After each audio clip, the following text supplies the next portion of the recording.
Ah, vous êtes là? Bonjour.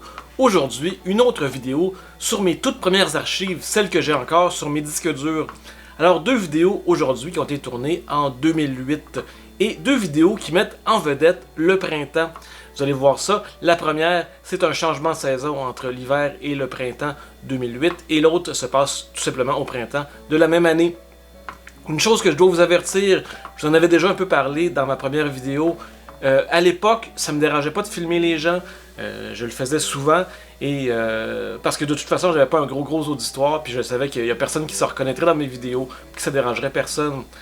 Dans cette vidéo-là, je filme beaucoup de gens encore une fois et beaucoup de jeunes demoiselles. Faut croire qu'il y a 15 ans, j'avais les hormones un peu plus à fleur de peau.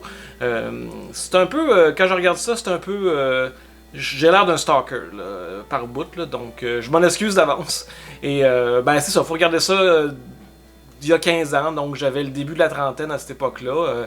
J'étais déjà plus un jeune homme tout en fleurs, on peut dire, tout en hormones, ce qui n'est plus le cas aujourd'hui. En tout cas, ça fait au moins 5-6 ans que ça m'arrive plus ce genre de choses-là au printemps. Alors, on commence en pleine tempête de neige.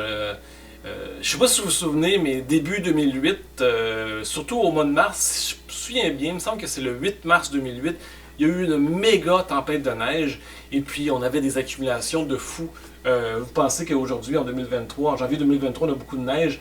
C'était à peu près 2 fois le volume de neige qu'on avait à cette époque-là, en 2008. Regardez ça, là, les trottoirs sont complètement enneigés. Puis tu sais, ça s'est tombé là, vraiment en quelques heures, là, cette grosse neige-là, si je me souviens bien.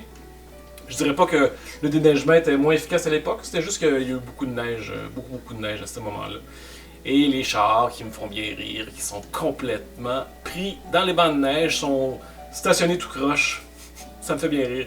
Il y a juste une petite tranchée ici pour passer entre deux rues, c'est fou quand même, la petite rue Robin. Alors, on s'arrête au petit parc à côté de chez moi, qui est le parc Ernest Ouimet. Et à ce moment-là, ce que j'ai décidé de faire, c'est de filmer toujours avec le même angle et de voir l'évolution du parc avec l'arrivée du printemps. Donc la neige qui fond tranquillement, les arbres qui bourgeonnent, tout ça, c'est... En tout cas, moi je trouve ça très intéressant. C'est sûr que c'est plate parce que c'est pas en HD, donc on voit pas très bien ce qui se passe là en ce moment là, dans la vidéo. Mais je le referai aujourd'hui en fait, mais... Ouais, là, ça serait une bonne idée de le refaire aujourd'hui, ce genre de truc-là. Là, je vous dévoile un peu là où j'habite. Alors ici, on voit à côté du métro Berry-UQAM, qui était plein de fleurs. Ça, je crois que c'est au Vieux-Port. Ici, une autre transition qui aurait été super chouette en HD. Malheureusement, bon, c'est ça, les arbres ont leurs feuilles maintenant, mais ça paraît pas tellement à cause de la mauvaise qualité de la vidéo. Un petit coup d'œil sur l'avenue Mont-Royal. Donc, ça devait être filmé ça probablement au mois de mai, alors que tout le monde enlèvent leur manteau, se sentent libres pour une fois, l'hiver est fini, c'est comme une espèce de grande liberté qui s'affiche. Couple de filles ici une fois légèrement vêtues. Faut croire aussi que mon but, comme je l'ai déjà dit aussi, c'est de vous faire ressentir ce que moi je ressentais à travers mes vidéos. Donc ça veut dire que de filmer ce qui moi me donne des émotions. Donc j'imagine qu'à l'époque c'était les jeunes filles, parce qu'on en voit beaucoup, disons-le. Mais pas juste ça, là, tout ce qui est le changement de température, le fait qu'on n'a plus besoin de manteau, le fait que Montréal se réveille au printemps, c'est vraiment encore quelque chose de chouette. Peut-être moins aujourd'hui, la pandémie a vraiment été rough sur mes hormones, pour mes sentiments, mais à cette époque-là, en tout cas il y a 15 ans, c'était fort. Là. Dès que le printemps arrivait, c'était comme un renouveau d'énergie, c'était comme une renaissance en fait. J'adore le printemps, puis je l'adorais en tout cas plus que maintenant, peut-être. On verra cette année, on va voir si ça va me donner autant d'effets, mais juste sortir le vélo aussi, c'est quelque chose de super trippant au printemps. Donc je fais aux différentes locations de Montréal, vous avez tout reconnu, le métro Mont-Royal, le Vieux-Port, les petites rues, très classiques. Et toujours comme ça, des jeunes filles. J'ai un petit peu honte de vous présenter ça, mais au moins j'imagine que ces femmes-là, qui doivent avoir entre... 35, plus que ça, là. Ouais, peut-être entre 35 et 50 ans aujourd'hui, ils m'en tiendraient pas rigueur de les avoir filmés sans leur consentement. J'avais mis des bonnes musiques aussi de changement de température, là. Jean Leloup, Pierre Lapointe, etc., etc. C'est dommage que je peux pas vous les faire écouter à cause des droits d'auteur sur YouTube.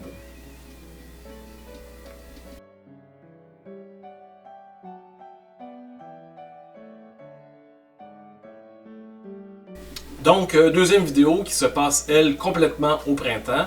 Je crois que c'est vraiment été filmé en 2008, en tout cas, je suis pas mal sûr. Et on voit ici un bon vieux MR73, si je me trompe pas. Les lumières du 63 sont dans l'autre sens. Là, encore une fois, on va voir beaucoup de jeunes femmes souriantes dans cette vidéo, ne m'en voulez pas trop. Mais là, c'est un peu plus touristique cette vidéo-là, parce que je nomme les endroits visités. Donc, si vous avez reconnu, je suis au métro Mont-Royal en ce moment. En fait, ça ressemble au métro Beaubien. Mais ça, je sais que c'est Mont-Royal, parce que je vais l'écrire juste en dessous. Métro Mont-Royal qui a d'ailleurs beaucoup changé depuis l'époque où j'ai filmé, donc depuis 15 ans. Je sais pas si c'est vraiment amélioré. C'est sûr que là, ils ont ajouté des escaliers, des ascenseurs, pardon, pour les personnes à mobilité réduite et pour les gens avec des poussettes. Donc, c'est une bonne chose. Vous voyez, une drôle d'époque, hein? On est au printemps, il y a l'air d'avoir beaucoup de monde dans la rue, c'est vraiment cool. Je sais pas ce que je faisais au quartier Villeray à ce moment-là. J'essaie peut-être de capter, en fait, les émotions que quand j'étais petit, parce que moi, j'ai grandi, de 0 à 5 ans, j'ai grandi sur la rue Fouché, dans Villeray. Puis comme je vous disais, là, que j'essaie de reproduire des émotions de mon passé, des émotions que je vis en ce moment, ben, c'est à cette époque-là. Les ruelles, c'était super important parce que je me souviens que quand j'étais tout petit, la ruelle en arrière de chez moi, c'est là qu'il se passait plein de choses. On faisait plein de découvertes. On était tout jeunes, mais c'était vraiment comme un peu une partie de notre coming of age, là, comme on dit en anglais. Mais de nos jours, en tout cas, les ruelles sont restées importantes pour moi. Plaza Saint-Hubert avec la bonne vieille marquise qui pouvait paraître quétaine à l'époque, mais qui est beaucoup plus belle que la nouvelle. Évidemment, on revient au Parc La Fontaine. C'est pas d'hier que c'est mon endroit préféré à Montréal, ça c'est sûr. Parc La Fontaine qui a l'air vraiment bondé de monde. Comme je vous dis, c'est le printemps, donc ça doit être filmé sur le mois d'avril, probablement dans le mois d'avril, début mai, alors que les feuilles viennent juste de sortir des arbres. Puis à ce moment-là, c'est sûr que les gens là, sont pressés de sortir dehors, sont pressés de profiter du soleil puis de la belle température. Je ne sais pas si c'est encore comme ça aujourd'hui. Je vais vous confirmer ça en allant au Parc La Fontaine en avril puis en mai cette année. Mais il me semble qu'il y a beaucoup de monde, beaucoup plus de monde que j'en voyais l'année passée au printemps. Oui, c'est marqué la 14 à Amherst, un autobus qui a changé de nom. Maintenant, c'est la 14 à Dunnigan. Petit magasin de fruits qui existe encore aujourd'hui, je crois.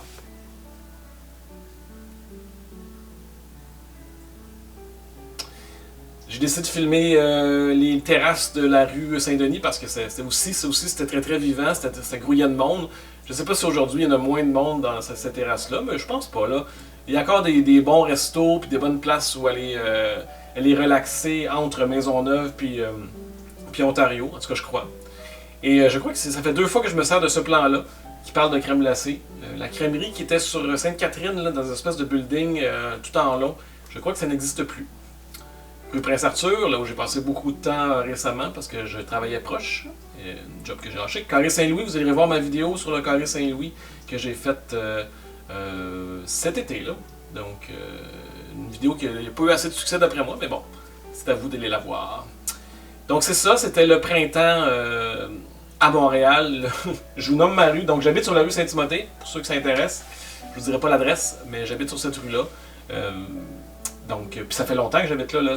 J'habite là depuis 2007. Donc en 2007 ou même avant ça, peut-être 2004, je vous dirais. Donc c'est ça, voilà, c'est ma vidéo de printemps, archives 2008. Et là-dessus, on se dit à très bientôt, en fait, parce que je vais sûrement sortir au moins une autre de mes vieilles archives. Faut pas trop j'aille honte, là, comme je vous dis, je suis un petit peu honteux par certaines images. Je suis vraiment un vieux stalker, mais je n'étais pas si vieux que ça dans ce temps-là. Fait que ça passe peut-être mieux. Et si vous avez aimé ça comme d'habitude, un petit pouce en l'air en bas de la vidéo, abonnez-vous si ce n'est pas encore déjà fait. Et là-dessus, on se dit à très bientôt. Comme je trouvais que cette vidéo-là était pas assez longue, je vous ai fait une petite vidéo d'archives bonus. Bon, pourquoi bonus? Parce qu'en fait, cette vidéo-là se passe pas à Montréal, ça se passe à Washington, D.C. Mais je crois que c'est la plus vieille vidéo que j'ai encore en archive dans toutes mes affaires. Cette vidéo-là se passe en novembre 2006. J'étais parti en tournée avec le spectacle Cortéo du Cirque du Soleil pour aller faire une espèce de training sur la nouvelle billetterie qu'on avait installée dans toutes les billetteries à travers le monde. Donc, c'était à moi de montrer aux personnes de tournée comment se servir du programme. Fait que c'est juste une journée dans ma vie de tournée que j'ai filmée en novembre 2006. Donc, on commence par la cuisine. La bouffe là, en tournée au Cirque du Soleil était toujours vraiment bonne. Ils engageaient vraiment des cuisiniers, des jeunes cuisiniers qui avaient vraiment le tour de faire de la bouffe pour des artistes et pour du personnel. Donc il fallait que ce soit de la bouffe consistante, mais c'était toujours super délicieux. On voit le chapiteau de Cortéo. Cortéo qui, si je me souviens bien, il est passé au Centre Bell au mois de décembre cette année. Cortéo a comme des bancs tout le tour de la scène, ce qui le rend très particulier et ce qui le rend très facile à transformer en aréna. Donc c'est pour ça que ce show-là se tourne toujours en aréna depuis un bon petit bout, là, depuis au moins 7-8 ans. Donc j'avais le droit de filmer les pratiques. Évidemment, je pense qu'aujourd'hui ça passerait pas tellement. J'aurais pas le droit de montrer ça sur YouTube, mais tu sais, comme ça date d'il y a 2006, donc ça fait 17 ans. Donc je pense pas qu'il y ait de problème avec le Cirque du Soleil à ce moment-là. Faut juste que je mette la musique que j'avais mis à l'époque, c'était de la musique du cirque, donc je pense pas que ça passerait. YouTube est très très difficile quand on met des droits musicaux sur nos vidéos. L'attente de concession, donc là on peut acheter toutes sortes de trucs, beaucoup trop cher évidemment, mais bon, c'est typique des spectacles ambulants, la marchandise est toujours trop chère. Il y avait le VIP aussi, une espèce d'espace là, où les gens qui voulaient payer 250$ et plus pouvaient se tenir avant le spectacle puis pendant l'entracte. Puis je me promène comme ça aussi autour du chapiteau, un peu dangereusement entre tout ce qui tient la tente ensemble. Donc c'est ça, c'est des belles années de nostalgie que j'avais au Cirque du Soleil. Ça me tentait de vous partager ça en cette fin de vidéo. On voit aussi l'environnement dans lequel les gens de la billetterie travaillent. Puis je pense pas que ça a beaucoup changé depuis ce temps-là. Très peu. C'est des fenêtres comme ça qui accueillent les gens. Maintenant, il y a peut-être moins de fenêtres parce que tout se fait électroniquement, mais quand même. Alors là-dessus,